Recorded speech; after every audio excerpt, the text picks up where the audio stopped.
Hey, everybody, and welcome back to another edition of the Rising Tide Leadership Podcast, Identity and Influence.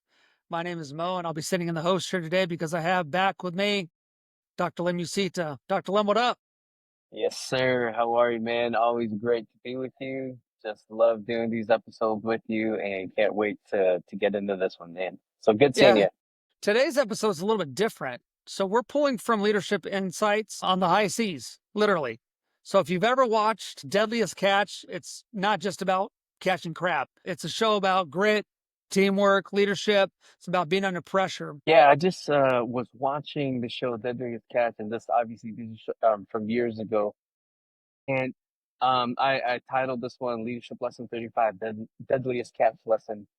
And there's a ton of lessons in there, and you and I can pull out leadership lessons pretty much out of everything that we watch, any kind of content out there. But as I was watching this particular episode, there was something that the captain did to test the trust and leadership with a team member. And for this particular episode, it was to test the greenhorn. It was the newest guy on the team, and you're only as strong as your weakest link. And it was just kind of a rite of passage. Just, I mean, it was just a way to test the trust that the captain had with his newest team member. So I was like, man, that's a good lesson. Yeah, so what do you think makes Deadliest Catch such a great source for leadership lessons? Yeah, man, it's a great show, first of all, and it just captures real life, like death and life and death situations, right? And so it's about survival, it's about pressure situation, but then you see like some of the stuff that happens in the downtime, and that's where this particular lesson came from. During one of the downtimes, check to see what this greenhorn would do in a particular situation to kind of see how much trust there was for pressure situations that would happen later. I mean, and man, when it's high stakes, it's good to know where your team members are at and what kind of relationship and trust you have with them as the leader. Why is trust between a leader and their team so critical in those high stakes environments, literally life and death? Yeah. Well, I would say leadership, I mean, it's really important as a leader to know the kind of trust that you have in your team members and the kind of trust that they have in you. And so I would put that responsibility on the leaders. It's the leader's responsibility to first of all, make decisions and keep everybody safe. But if you haven't built that trust in your team member, then you don't have trust in the team. And I make that the leader's responsibility. So you have to create that kind of level of trust in your team member. And then this particular lesson is a way to test whether you have that with your team member or not. But that's the leader's fault, not the greenhorn's fault or the team member's fault. You got to remember that, because it's easy to just say, well, that guy doesn't get it. Well, you hired that guy, so it's your responsibility. So take the audience a little bit through what that radar test is, because it's really not about radar at all. How do leaders test trust in the real world? Yeah, so that test was given in calm waters. Again, it was given before a pressure situation. And the radar test was, the greenhorn, the newest guy, was supposed to check how the radar was working. And there really wasn't a way to do that for this greenhorn. Like it was to test not the radar, it was to test this greenhorn's ability to ask questions and figure out what was really happening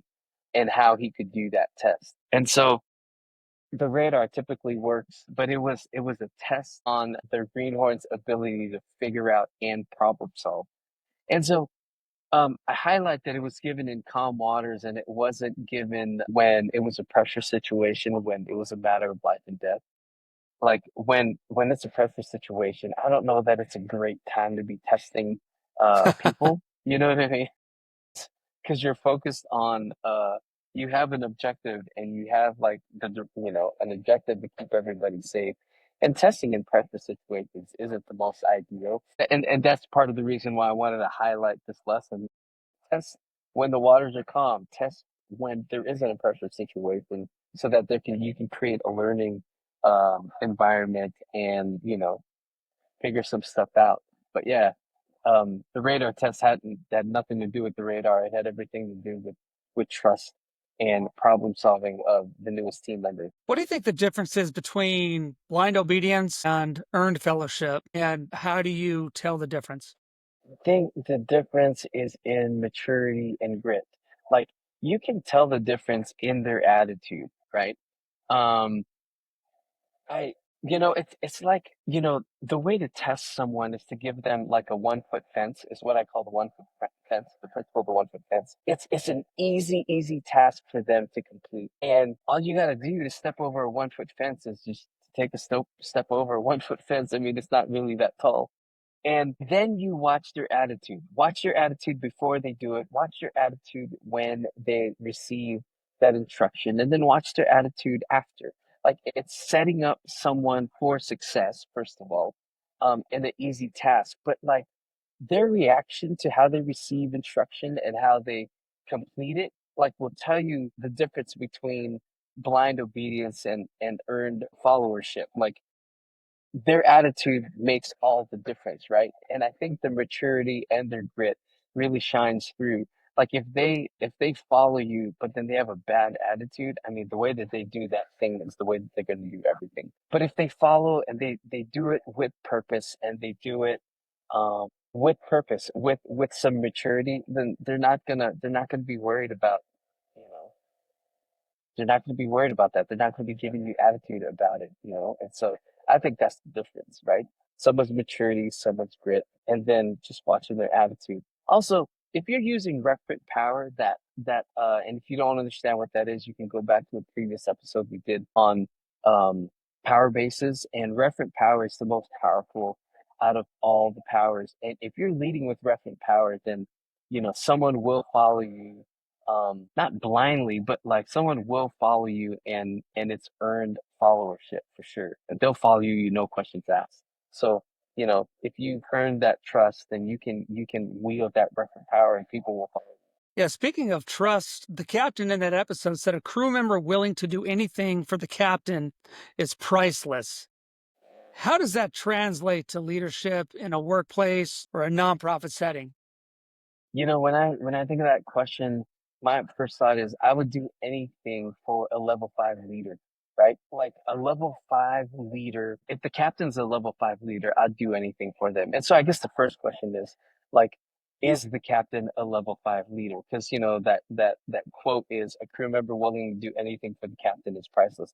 But if the captain is not a level 5 leader, I'm not gonna be willing to do everything for that captain. Like a level 5 leader will care about me. The level 5 leader will be doing something bigger than himself, right? And so, yeah, it's priceless to have someone follow you as the captain, but it's also priceless to be following a level 5 leader, a captain that will take care of me, a captain that'll do all the right things. And so that's how I would answer that question. Have you ever worked for somebody that you knew would do Yeah. anything for the team? And what makes a person that way?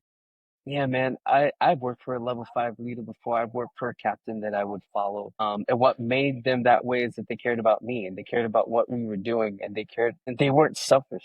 Like they were selfless and humble. And that drove all of us to want to work hard for him because he cared about us and he cared about the mission and vision of the organization. In this particular situation, like things were happening at this organization, and this level 5 leader wanted to make sure that all of his direct reports, and I was one of them, landed somewhere safely, and he stayed until all of that had happened. And so, like, it was pretty awesome to have a leader care about me and have the humility to take care of his team. So, yeah, man. It's pretty rare to have that kind of leader. So, when thinking about that, what are the warning signs that a team doesn't trust a leader? Yeah, the warning signs are pretty easy to hear, right? When the motif of the communication and the language that they use has to do with the motif of war or fighting, or just listen to like what the language is that they use, and that will give you insight into whether they have trust in their leader or not.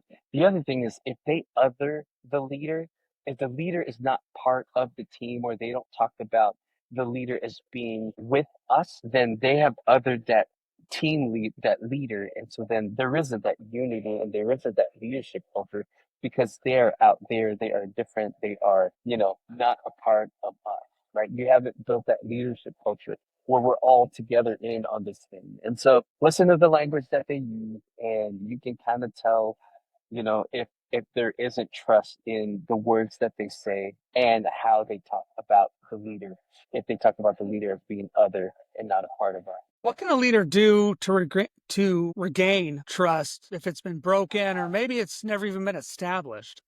Yeah, man, it all depends on the situation. And I have three possible scenarios. If you need to regain their trust or it's been broken or never been established, then you may have to leave and start over. So that's a possibility if you're the leader. The other possibility is you might need a new team, or you might need to rebuild the team. And then if it's the right people and you're the right leader, then maybe you can earn referent power. And again, go back to that episode on the power basis to understand what that is. But basically earn the respect and earn the referent power so that you can wield it to lead and then rebuild relationships and rebuild trust. But that's the only way to do it. I mean, if you're not the right leader, and you got the right people, then rebuild it. But if you're not the right leader and you don't got the right people, then you got to make some changes. I think everything comes back to trust, right? And so, Yeah, how does a culture of trust reduce the friction and boost productivity in a team?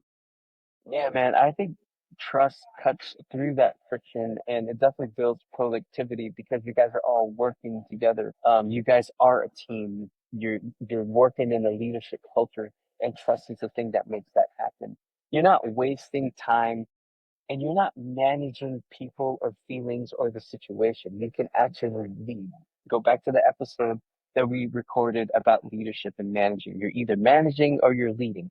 And if you're not leading, then you're managing situations or people and you're not leading. And so if you got that trust creates that leadership culture where you can lead people. And if there's no trust, then you're going to have to manage feelings and people and situations. And that's not going to be. Yeah, when I think of leadership versus management, I think of the law of the buy-in for John Maxwell. Yeah, yeah, that's it. What would you say to a leader who feels like their team, they just won't buy in? Yeah. Similar to what we were just talking about, if they just won't buy in, maybe it's time for you as a leader to go.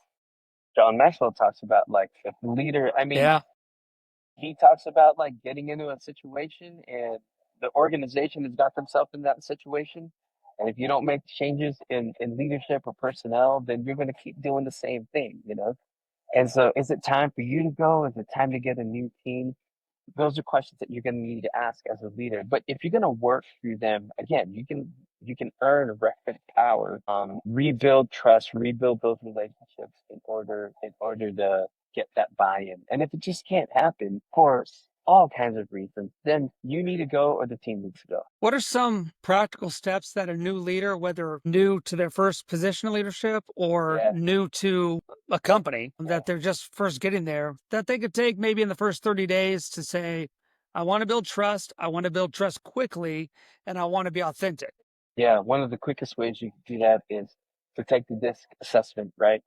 Take the disc as a leader, have your team members take the disc, and then use the disc to give you insight into how to build relationships and how to build trust on the team, how to develop a leadership culture. The disc as a psychometric tool will help you do that. And then the other thing is to learn the culture. Figure out what leadership power you must wield in order to get stuff done. Maybe it's positional power because of a particular situation, or maybe you can build referent power, or it's reward or punishment power. Like whatever the situation might be, having the information and having the categories of the power bases really can help you in leadership. So take the disc and understand the power bases in order to know what kind of leadership to do it. Man, I love it. Deadliest Catch really is one of those shows that you'll see a leadership moment in every Yeah, episode yeah, because it's about survival. And that's what leadership is all about. Whether you're in the boardroom or you're on the field or if you're on the yeah, high seas, yeah, trust is really the most valuable currency. So appreciate those insights today. For our audience, sign up for our monthly newsletter. It's free and we give you the good stuff. It doesn't cost you a thing. So lastly, like, subscribe, and share this with somebody else who needs to watch the Deadliest Catch and become a better leader. Dr. Lemon, Yes, until next sir. time, man. Thanks. Appreciate it. Thank you.